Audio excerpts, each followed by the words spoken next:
Today I'm going to show you how to get started making an online survey using the free Google Forms that you can get on Google Drive. The first thing that you need to do is make sure that you have a Google account, which just means making a Gmail account. If you already have a Gmail account, you can go ahead and sign in and use that. If not, go ahead and look back on Canvas. I created a Getting Started with Google Forms page that shows you how you can set up a Google account if you don't already have one. Now, everybody with a Gmail account has a Google Drive, and you may not know that you had it. So when you're in just your email, you'll see these little squares up here that says Google Apps, and you're going to want to get into Google Drive, which is what I'm showing you right now. This is what the landing page in your Google Drive looks like. This little button up here that says New is where you can create a lot of different Google documents. So Google Docs is going to be something that looks like a Word document. It can edit things pretty well like a Word document. Google Sheets is going to be like an Excel spreadsheet. Google Slides is going to be like PowerPoint. But we're going to create a survey today. So I want you to go down to More and click on this purple one that says Google Forms. And what it's going to pull open for you is this blank purple template for creating your own free online survey. And that's what I'm going to show you how to edit today. I created a page on Canvas for you that has some of the basics that shows you what all of these different buttons and icons mean, but I'm going to walk you through that today because I know some people like me prefer seeing it demonstrated. So the first thing that you're going to want to do is give your survey a title, and it needs to be something that's descriptive but not something that's going to give away what you're looking for. So it shouldn't probably be the same title as what you're going to call your paper that you write, because the title of your paper when you're writing this up is going to explain what you thought the relationship between the variables were, and you don't want to tell your participants how you think they're going to answer. So I'm making up a fake survey about how people's happiness is related to how many days they eat breakfast. And I'm going to call it Breakfast Survey. And when you click up here, you'll notice that it renames this form for you in your Drive. And the cool thing about Google Drive is that the whole time that you're working, it's periodically saving. So you don't actually need to click on Save Anywhere. It's going to save it for you. Right here where it says Form Description, you want to have a brief description for your participants to read at the beginning of the survey. It's similar to what, if you're going to hand somebody a paper and pencil survey to take, you want it to be similar to how you would explain it in person.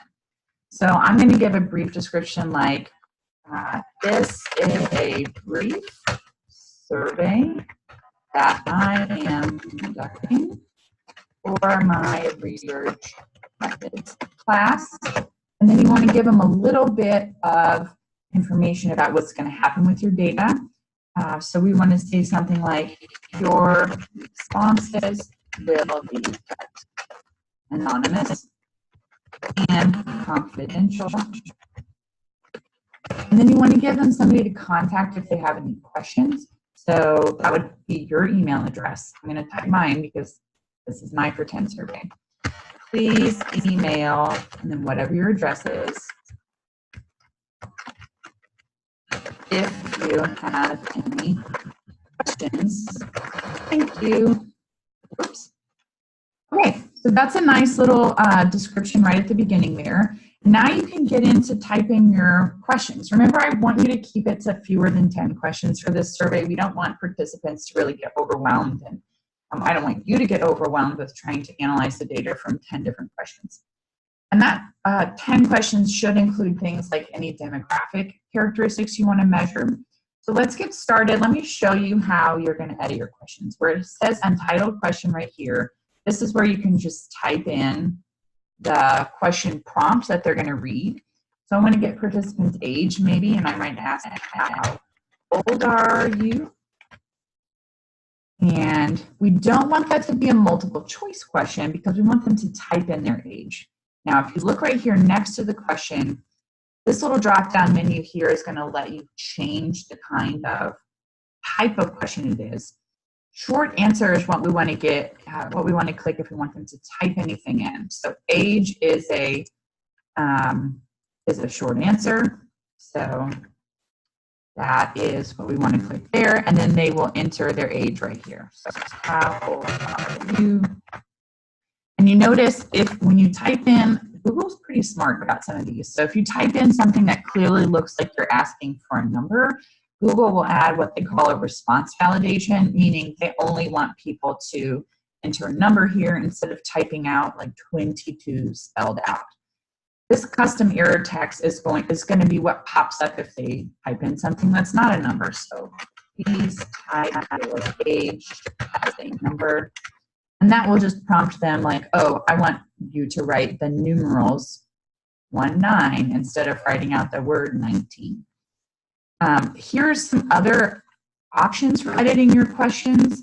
If you want to insert an image, I know a few of you are going to be showing visual prompts for people to react to. This little kind of square with mountains in it is how you would add an image. If you wanted to insert a video for some reason, you can add a video. And then this little button right here with the plus sign is how you add another question. So I think we're ready to move on to another question.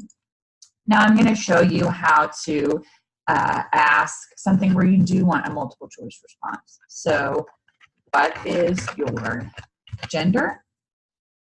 And Google, again, pretty smart. It gives you some suggestions for how to ask about gender. I kind of like these, but I'm going to show you how you would just type it in if you want to. So I want my options to be female, male, other, and then they can type in if they have another, maybe prefer not to say. So that is what the gender question will look like. And gender, anytime you're asking people to pick one of several different options, like what year are you in school, like freshman, sophomore, junior, senior, I'll show you that one. That would be one you would want to use multiple choice. Year in school. And we're going to see, Google's so smart. We can give them an option to add other in case it doesn't apply. Now, let me show you how to make a few different types of questions. If you're going to do something with a Likert scale, a lot of you are going to have Likert scale questions. That one, we're going to click this linear scale option. So like if we're asking people to rate your agreement with something, rate your agreement with this statement. I am a happy.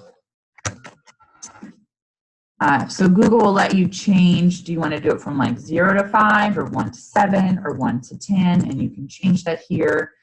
And it lets you set sort of the boundaries. So a 1 is disagree strongly, and 5 is agree strongly. And then when you click out of it, now it's got it set up for you like a nice Likert scale. If you have a few questions that people are going to be answering in a row that are all on the same scale like this, you can create what they call a multiple choice grid. And so that is going to be rate your agreement with the following statements. And you can have different rows and columns. You can also do a checkboxes option. So if you are going to ask somebody a question, and I wouldn't super recommend this because the data ends up being difficult to analyze, but if you want people to be able to check all that apply, so what kind, maybe like how do you get to campus on a typical day, and you want people to be able to check all that apply. So this is going to let them pick more than one answer. So car, bus, walk, bike. So I would just recommend play around with the different types of questions. I would guess that the majority of you are going to be sticking with these linear scale types of questions, multiple choice questions, and then the one that says short text entry. So if you're going to ask somebody a number question, like how many cups of coffee did you drink today? That one, you don't want a multiple choice. You want them to give us a number, short answer text. Okay. Now, a few more of these buttons that you might want to play around with. This little paint palette up here is going to let you change the color, so you can change the background color. You can include a header image, like if you wanted to make this appear a picture of breakfast or something. This preview button is going to show you what it's going to look like to someone when they take your survey. So we want to get back to editing. Now, this is going to be really important when you're getting ready to distribute it. So do you see this send button right here? You want to, this little link button is what you are going to copy and paste and be able to share the survey link with people. So again, how to get there? You get to the send form. You probably don't want to send it out to individual email addresses. You want to get this little link, and then you would copy, and then you can paste that into an email that you send out to individual people. Another thing that you're going to want to do is share this form with me. So when you click on these three little dots right here, because I want to be able to check your survey and edit it with you, you're going to click right here where it says Add Collaborators. And I want you to invite me to collaborate with your survey. So it works best if you use my Gmail address. So you're going to invite people, amyeflen48@gmail.com. Now you have my email address. And you want me to be able to edit it. So you want to send that to me. And that way, when you're working on your survey and when you're distributing it, I can see it, I can edit it with you, and we can work on it together. And that should be pretty much good to go. Anything else that you might want to know, I can work on with you in class. The last thing that I'm going to show you where it is. So we've been working from this question screen.